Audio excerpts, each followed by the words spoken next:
So I quit doing all those after action reports, and I really haven't recorded anything in a while. I actually have recorded some things, but I just didn't think it was worth posting a few weeks back. But instead of doing a full on action after action report, I should probably at this point I've been running Arden Vul roughly 2 sessions a week minimum for the last since February, since early February. So it is now May. Just today is Memorial Day when I'm recording this. I'll probably post it later today because, as usual, I won't be doing much in the way of editing. I will just be, in fact, I'll probably do zero editing. This is just stream of consciousness. But to kick things off, to start trying to bring myself back to posting more regularly, just because I want to get better at this, and I also want to do more work on this and try and see if I can, see if this could be something I could do to supplement my income a little bit in the long run. Don't see this being a full-time job, even if it takes up that kind of time. I don't imagine it ever producing much in the way of income. This is a pretty. I have this accounts under my name, and so it doesn't say like OSR stuff. Like it's not like my OSR channel or something like that. So I could do things other than OSR as I start out like doing, reviews of Chaosium products, Chaosium slash Games Workshop collaborations from the early '80s, as in the my Call of Cthulhu 3rd edition and my Stormbringer 3rd edition page throughs. But that's the kind of thing I'm interested in. I'm unlikely to do much of anything. This is not going to become a cooking channel. I play guitar, but I'm not very good at it, so it's not going to be a guitar playing channel. I'm not saying I'll never do a video that does either of those things, but it's unlikely that I will want to do either of those things. However, I think I should talk a little bit about Arden Vul. I've been running Arden Vul, like I said. These sessions I've probably been averaging about 6 hours a session. Most of these sessions, the face-to-face sessions tend to run longer. The online sessions tend to be a little bit shorter. And I have a lot of good things to say about Arden Vul. I think my initial summation of it, my initial view of it, was correct. So far, It is. It's helpful that I have a pretty good memory for reading written material. Like I don't get easily. I easily retain information that I've read. I'm not saying that I'm particularly smart, but I have a pretty good memory for information that I've read and understood. It's even better if I write it myself. I actually have better memory for that. That's why historically I always wrote my own campaigns, even though I put them in my own setting. This campaign has been much more. I show up to the session. I read the level of the dungeon that they're about to go into, and I've I read most of the volume 4 of Arden Vul, which is the background material, which is right here. I have in front of me right here. This is Arden Vul volume 4, which has no actual encounters and stuff, but it has like their little, like their monsters. Let's see if you guys can see that at all. The light is coming in through my window here, and you can see it's shining off my head here, so it's plenty of light. But yes, these are. So it has the monsters, the magic items that are unique to it, the gods of the setting, and most of the general setting information is in that 4th volume, and so I have read that completely, but I generally just read a few levels of the dungeon. The dungeon is divided up into 3 volumes. The dungeon itself is divided into 3 volumes, starting with Volume 1, which is right here. Volume 1. If you can see it, I'll tilt it back so that But the Volume 1, which is which has the information, the general information on the immediate surroundings, Gosterwick and the valley, Burdock's Valley, which I always want to call Burdock's Vale because that sounds cooler to me, but almost always call it Valley, and it has the local settlements, and Gosterwick has some detail. Gosterwick has less detail, for example, than the village of Hamlet. Its level of detail is closer to the keep on the borderland, even though it's closer. Even though it's bigger in size than either. It is actually not a super detailed setting, and it's not a super detailed town, so it's left fairly vague. It is the dungeon itself that is well detailed. This volume holds the first four dungeons. The first four levels of the Halls of Arden Vul. Volume 2 holds the rest. Let's see, up to, I forget how many levels there are. The next 6 levels are in this volume, and that's all this has is 6 levels of the dungeon, and then all the sub levels, of which there are 15, are in this third volume. So that's 25 levels plus a fairly detailed town, plus the surrounding wilderness to some extent, which is fine with me. I have plenty of experience doing wilderness encounters.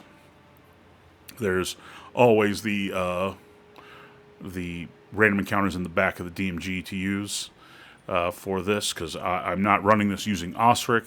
I'm glad this is in OSRIC. I'm very thankful that OSRIC exists because of things like Arden Vul, because of things like being able to have people publish setting and adventures that are compatible with first edition AD&D, which if I'm going to run old school, that's what I'm going to run. If I were running Gods of the Forbidden North, I wouldn't be running using OSE. I'd be running using first edition AD&D, which would make it, which first edition AD&D has some stuff in it that OSE does not have. Even the advanced OSE book does not have certain things in it that first edition had. Well, OSRIC has 99% of what's in first edition, up through the Player's Handbook, DMG, and Monster Manual, and it's been very good. The interconnectivity is, of course, is off the chart. Look, these volumes are not slim. This is over 300 pages for this one. I'm pretty sure this is volume 4 here. It's volume 4 it's 230 pages, but and volume 3 is similar, but volume 2 is 300 and some odd pages just of encounters in the lower levels. And volume 1 is also similarly 300 plus pages. Volume 5 is just maps. I have not bought that because the maps they have made completely free and available online. I will buy it as a completist just to have it, because I do want to have I do want to collect it. And there's a volume 6, which is the Thicket, which I do have, and I have run. The players in my face group went through it and cleared it out. The face group and the online group both are going through these adventures at the same time. The things that one group does will affect things that happen to the other group, and we have and so that is going on, and I try and keep the two timelines pretty accurate. The online group is just now starting to catch up to the face group in the timeline. They took more time. The face group spent a lot of time training early on and they're higher level, and that's shown up as they've eaten up their adventures have eaten up more time, because they've had to go and adventure and had to more often. So they're still higher level than the the online group, or the online group has taken more time, been more cautious, and slowly ascended in their levels. But so now both groups are pushing towards the online group. Highest level party members are around 5th level. The face-to-face group, highest level party members are around 8th level. That they are. So I think I've done quite a bit of level. They've done quite a bit of level 1, quite a bit of level 2, a little bit of level 3. Both groups. One group had just a tiny bit of level 4. Another group, the same group also did a tiny little bit of level 5. Sub-level 15, which sounds like it should be way down, but it's actually up high in the. Has been well explored by both groups, and I'm trying to think of any other sub-levels. I think it's the only sub-level that's really been touched by either party. They've done a lot of investigating in the wilderness around Gosterwick, and of course they haven't really done much adventuring in Gosterwick, but Gosterwick, in my view, is supposed to be more of a safe haven. And so instead of having massive amounts of too much intrigue there right when they're low level, it's hard if you make Gosterwick into a hub of a hive of scum and villainy, all of a sudden it becomes much less of a safe spot for low level characters. I have put a pretty good clamp down on the Lady Alexia has a pretty good strong hand over the settlement with the help of certain groups of powerful adventurers, plus the Knights of the Azure Shield. And so that's what the state of my campaign is in. But like I said, the actual Arden Vul is wonderful. I love how interconnected it is. I have no problem dealing with the massive amount of lore. And most of the lore is very much focused on the dungeon itself. There's a huge list of rumors, and most of neither party has really even scratched the surface on all the rumors. But they have also I also don't just hand out the rumors. They have talked to people who have given them good and bad information about what's going on in Arden Vul inside these dungeons. And there is a lot going on. There's a lot to handle, and it might not be the right setting for everybody. But I don't mind lore-heavy things. My earliest readings were Le Morte d'Arthur and the Bible and the Iliad and Beowulf, and so I got used to difficult writing early on, and writing that had a lot of information to absorb, to understand, and so I always was attracted to that kind of writing. And my favorite book by Tolkien is not Lord of the Rings or Hobbit; it's the Silmarillion, because it reminds me of Le Morte d'Arthur and the Bible.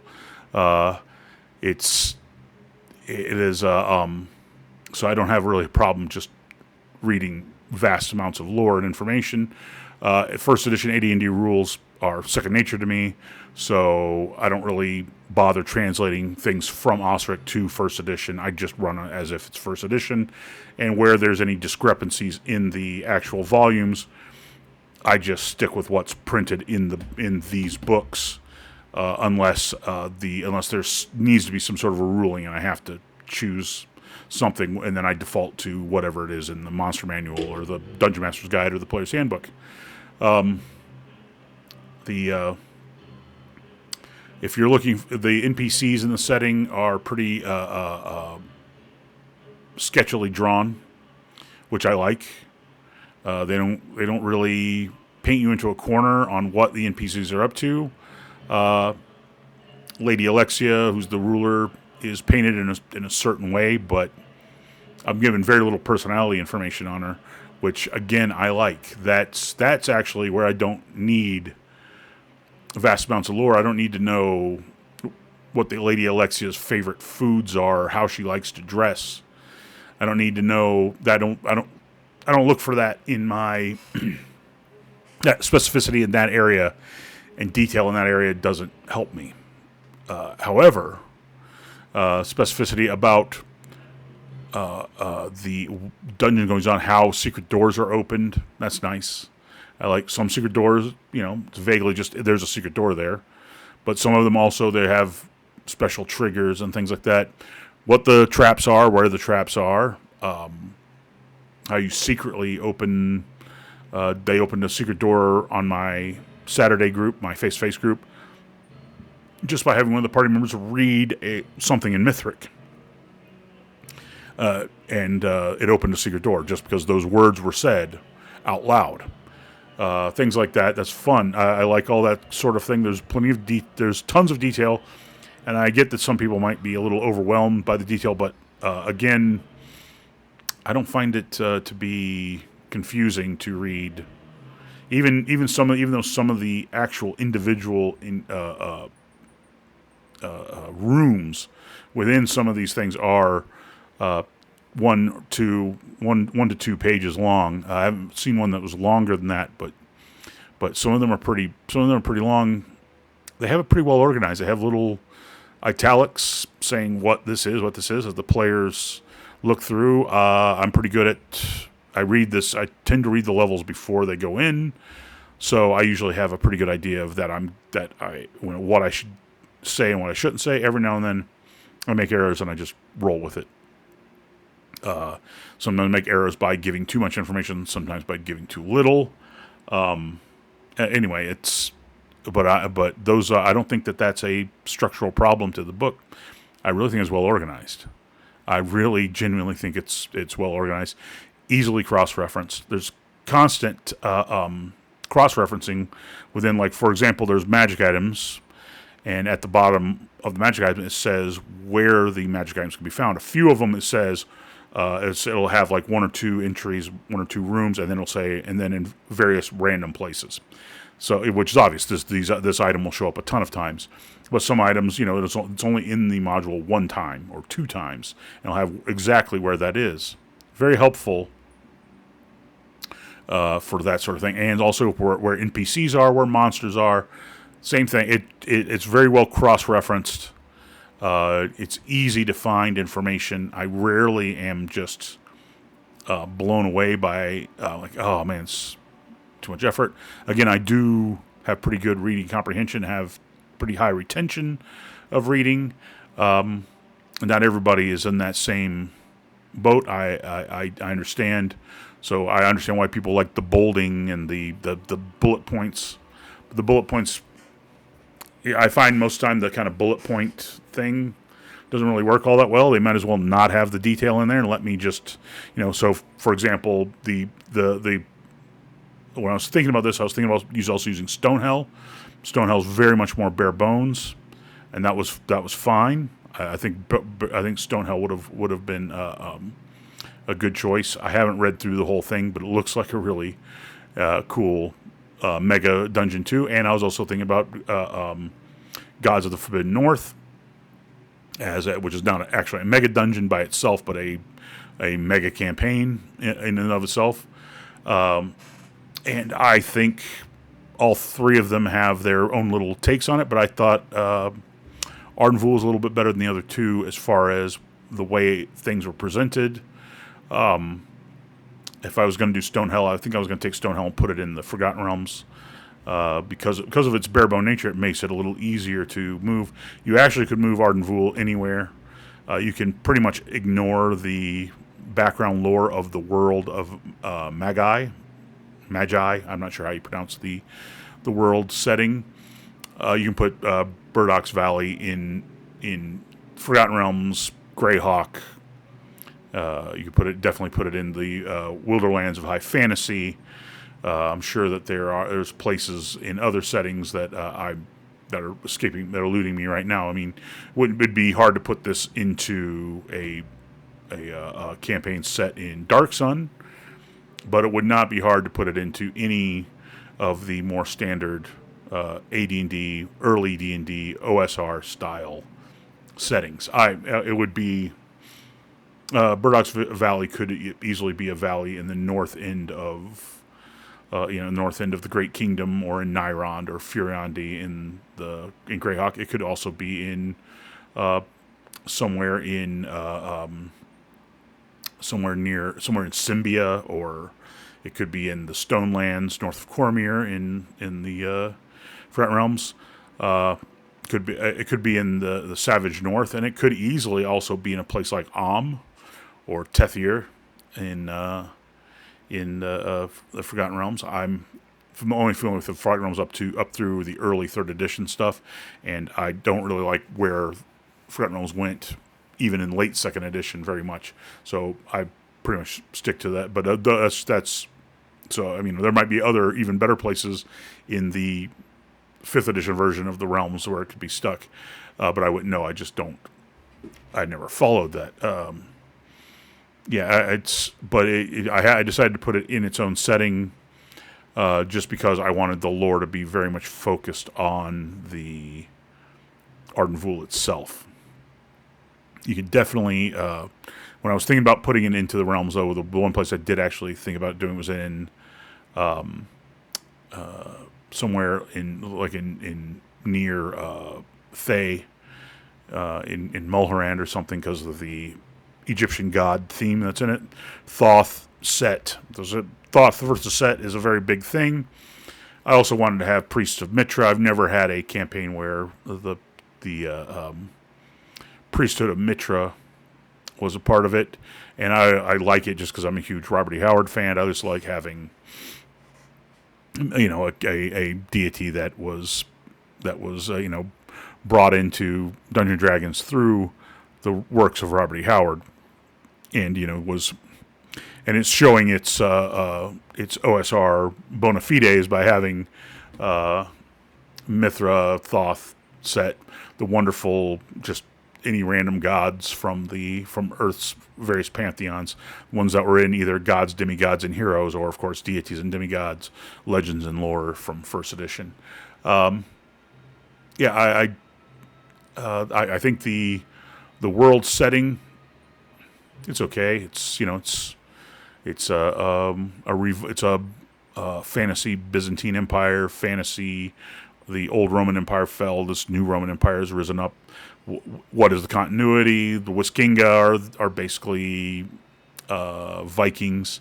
The Thorkinga are basically Romano-Celtic. Like I said, the Arcontians are basically the Byzantine Empire.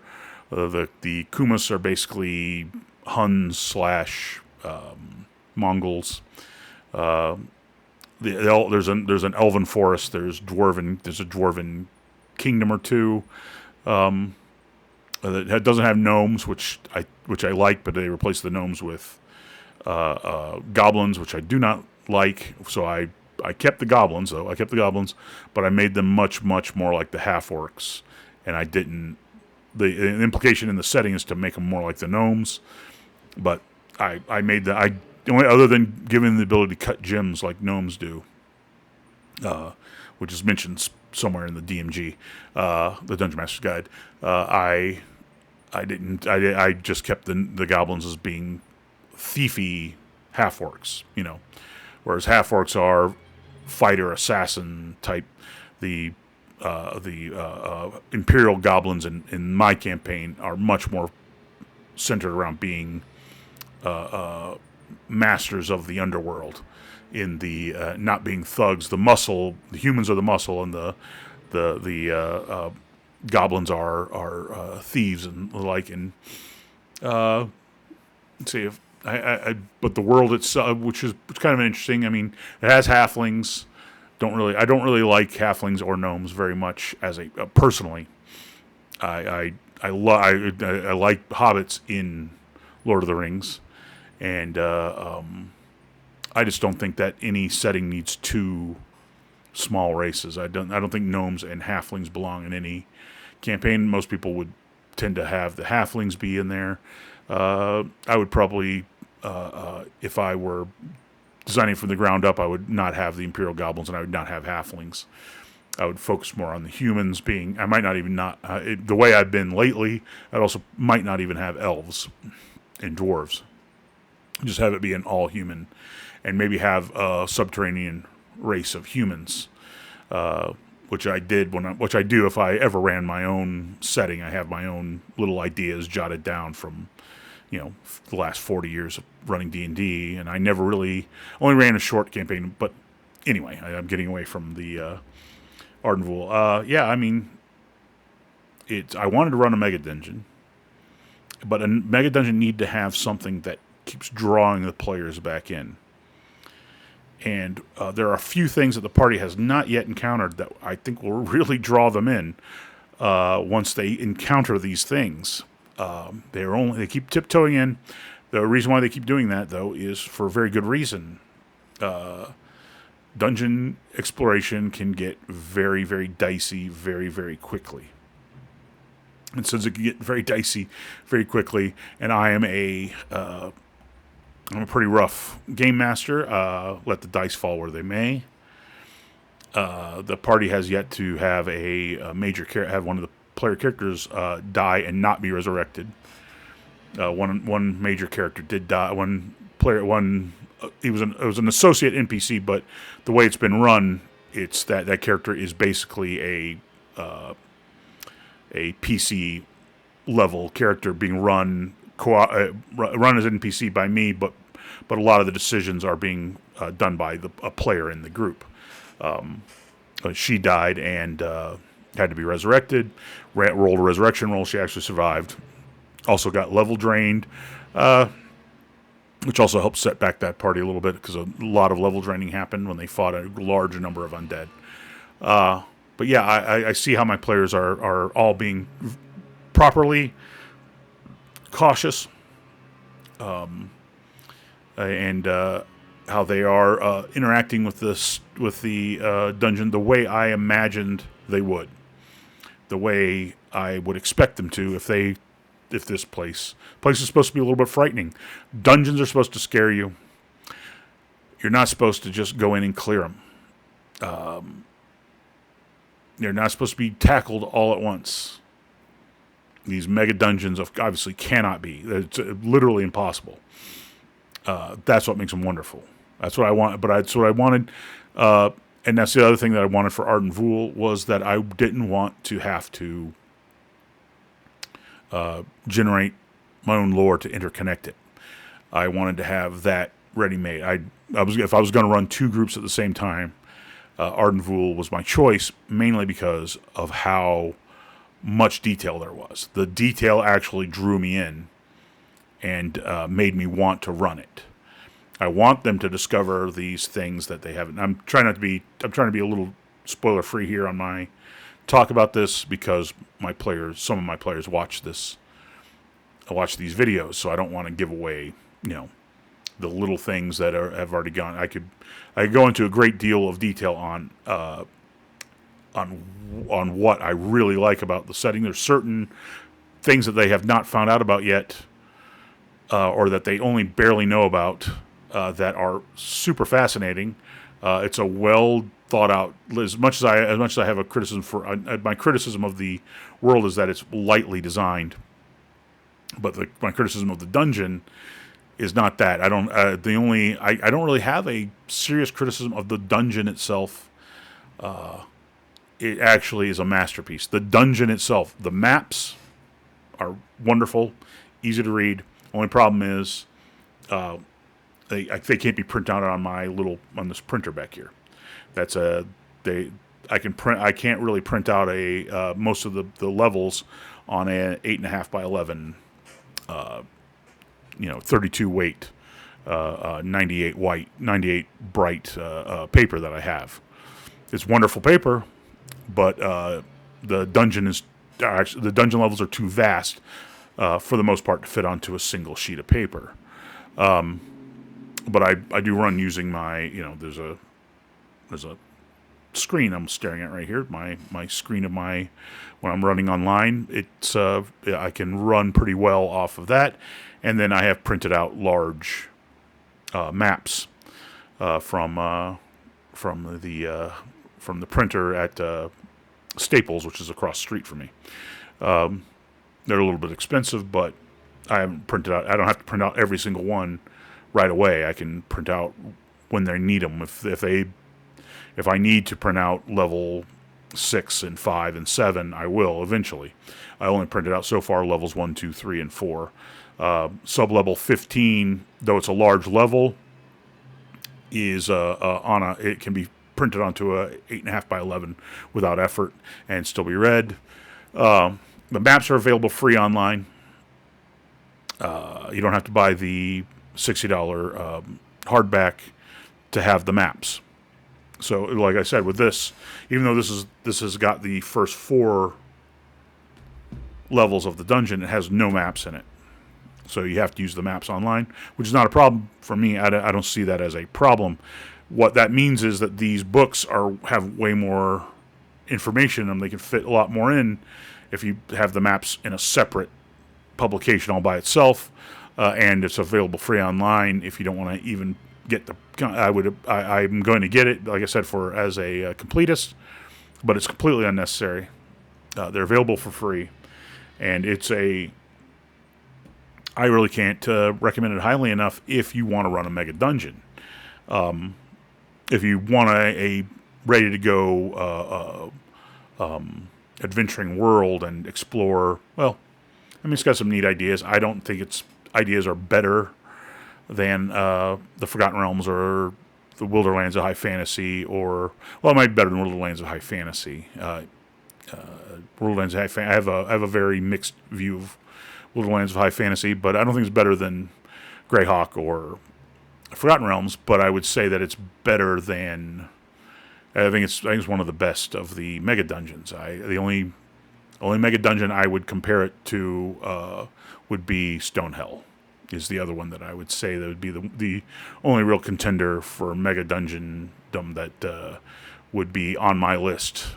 And I also am combining it with a few other things that I have come up, a few other publications that are first edition AD&D compatible that I've mixed into this a little bit extra lore. But that's because if I want the campaign to continue on to players getting to the levels of the 20s, if they really want to keep going, then I wanted to have a place for the campaign to keep going. So I have that mixed in with this super high level stuff. I can't say enough good about it, but I wish I could be more specific about some of the monsters. There's some of the new races and monsters in here that are very, very interesting, very well presented, kind of cool. Of course, there are Lovecraftian horrors combined with your classic demons and devils. There are elements that are that I find very much of a kind of a classic Appendix N type fantasy stuff mixed in, not just Tolkien and not just Tolkien, but a lot of Robert E. Howard, a lot of H.P. Lovecraft, some Roger Zelazny, some Jack Vance. It's got a very Appendix N flavor to it. In fact, I don't think of the setting and the world as being very Tolkienish. It's much more Gygaxian. There's a very Gygaxian setting with a very Gygaxian tone to it, which is to say, it has a very Appendix N tone to it. I could imagine Conan in this setting. I can definitely imagine. Various Jack Vance's wizards in this setting. I could definitely imagine the Charnel God and the sorcerers of Nat and all that stuff of Nat, whatever, from Clark Ashton Smith. I can imagine Elric in this setting. I could imagine. It's I can definitely imagine Fafhrd and Grey Mouser in this setting. It is a solid bit of writing. I know I'm running on a little long here, but I don't want to. But it is a mega dungeon, and it is the mega dungeon itself that's good. If you have no interest, or if your players have no interest in being in a mega dungeon, I definitely would not get this. But if you are interested in seeing how far you can push the mega dungeon design, I would definitely get this. This is I've read Rappin' a Thook, for example, and didn't. I never was thrilled. I never wanted to run Rappin' a Thook. There was too much kick down the door, kill the monster, and that's all going on. And even though I'm not saying Rappin' a Thook is horrible or anything, but I didn't think it was I was a big fan of Undermountain because of its wide openness and its gigantic levels and stuff. But they didn't go on and produce the entire mega dungeon, and I didn't mind the big gaps in the first 3 levels of that mega dungeon because I could fill in the gaps. There's a lot of criticism online for that mega dungeon, but again, the people who criticize it mostly point to the fact that they pick to the fact that it has vast areas that are completely undeveloped in it, and then there are and yet it has entire rooms that are 2 or 3 pages long in description, and I can see that criticism being, that maybe he could have shrunk down the description of some of those pages, and neither of those apply to this. There's very little unused space in these gigantic maps. There's a lot of stuff to explore, a lot of interactivity. There's a lot of secrets to find out, a lot of ways of looking at and there's, as my group's proving, there's a lot of different ways to approach. Every level has multiple entries, multiple exits. It's just, I think I've made that point. I'm pretty happy with this. I would say that I made the right initial decision. It was an argument basically between Stonehell, this, and maybe Gods of Forbidden North. There's a lot of things to like about all 3 of those adventures, but I chose Halls of Arden Vul over the others because I think it actually is the best of the 3, and fits my style of game mastering. The vast amount of detail gives me something for my brain to grab a hold of and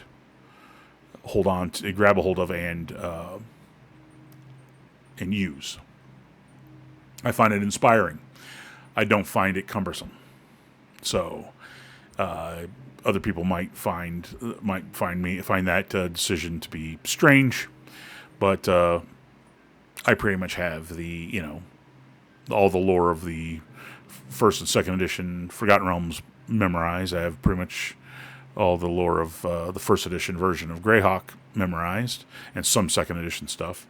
I know a lot about the Lord of the Rings setting, about the Middle Earth and stuff.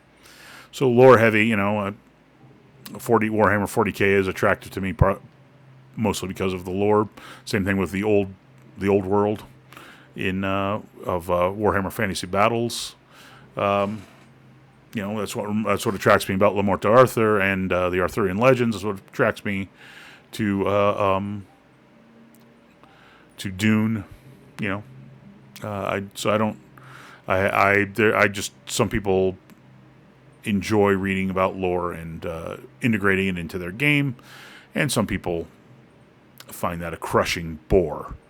And this is definitely not the setting. This is not the mega dungeon for those who find that level of detail a crushing bore and a chore to read. I don't have that, and so I find it fun. But and my players so far have found it fun, and I'm happy that they have found it fun. I'm having a pretty good time with this. I'm gonna probably post some after action report catch up on what the players and what the characters in each group are doing, especially now that they're getting closer in the timeline where the online group has been lagging behind while the other group, because of all the training they've had to do. Now the online groups had to train a lot because they've leveled recently, and they're starting to get to the timeline and trying to keep track of that. Luckily, they haven't crossed over very much of each other's stuff, but it could. I'm gonna have to be. That's the one thing I am worried about as a game master. It has nothing to do with the setting, but I'm worried about as a game master of the getting the timeline screwed up, and one of the groups exploring an area that actually has already been explored by the other group, but the other group, is ahead of them in time, and so they already went through this, and then getting the which would be a contradiction, a paradox.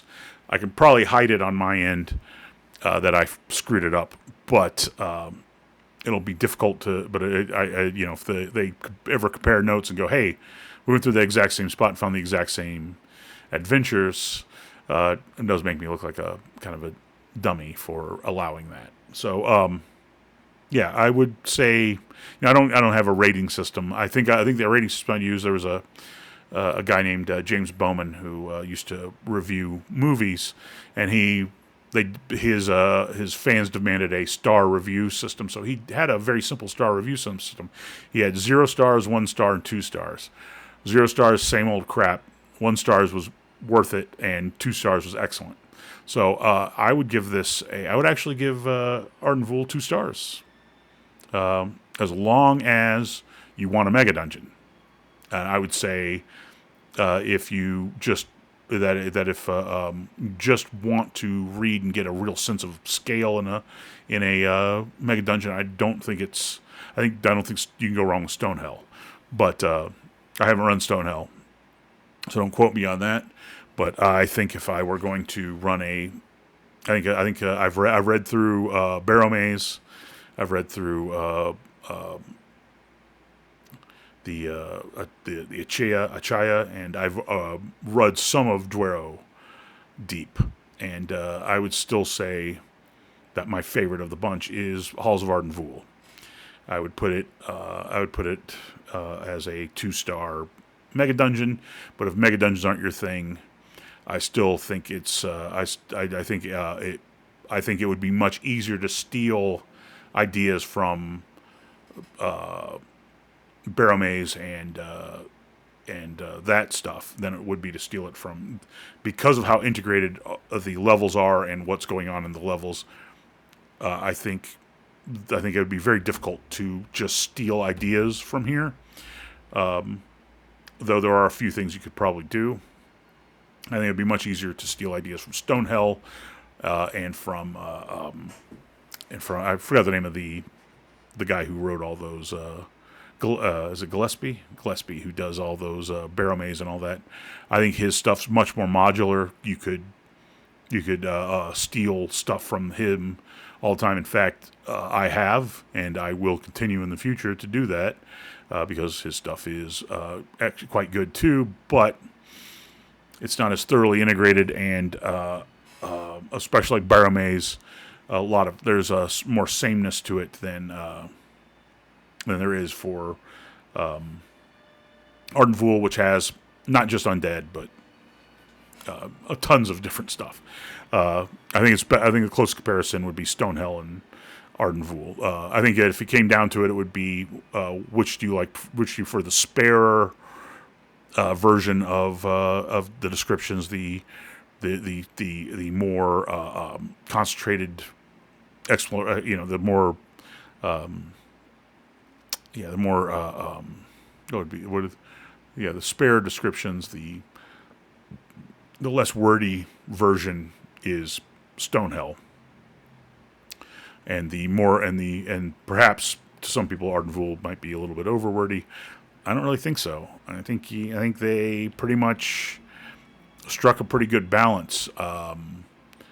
I don't really see much fat that needs to be trimmed from these gigantic volumes. I think they give you enough to do it, to do what's necessary in the setting, and it is a setting. It is a mega dungeon, and it's a mega campaign. At the rate things are going, I don't imagine my players are ever going to completely explore the dungeon, or they won't, at least within 5 years. I think 5 years would be a reasonable time period, considering how much I'm running, for them to actually explore 80 to 90% of it. I can't imagine ever exploring 100% of what's already in there. It's just, but anyway, I have spoken plenty long on this. I just wanted to say that I just wanted to come back in and give an explanation of, that I just been lazy and not posted anything recently. And then I'm going to start catching up on the after action reports, hopefully starting this weekend. I'll probably do the videos during the week. And then, this has been I also do like talking about, it does give me ability to vent a little bit about what I like and people to hear, however valuable my opinion might be. I do not mind sharing it with other people and letting them hear it. I like Arden Vul, 2 stars out of possible 2, and I will say that as the setting, Magi, if I'm just going to go to as a setting, from what I've read so far, I would say it is I'd say it's probably a 0 star setting, because it's same old crap. Very, very predictable, not breaking any new ground. But maybe that would change if they put out a supplement that is like an Archontian Imperial supplement, and they really add in some stuff. I don't know. But I would seriously consider taking this and putting into your campaign if you want a mega dungeon and you want it to be really super detailed. I would also consider doing it if you were, I would definitely consider buying it if you are hell-bent on running a mega dungeon. Stonehell might be a little bit cheaper and a little bit easier to grok, but I think the time and effort you put into Arden Vul is repaid easily. And anyway, that's I'm over 45 minutes, and I think I've waffled on quite enough. And well, if you do like the content, do like and subscribe, please.